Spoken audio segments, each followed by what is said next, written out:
काल तक मोर जिंदगी रहे वीरान, सांस चले बाकी दहिया रहे बेजान। हो काल तक मोर जिंदगी रहे वीरान, सांस चले बाकी दहिया रहे बेजान। फेर से बाग हरिहरा गईल, बहादुर लौट के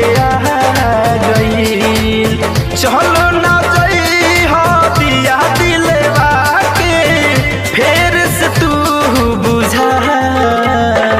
जाने कितने दिनों के बाद, हो जाने कितने दिनों के बाद गली में अच्छा निकला। जाने कितने दिनों के बाद गली में अच्छा निकला।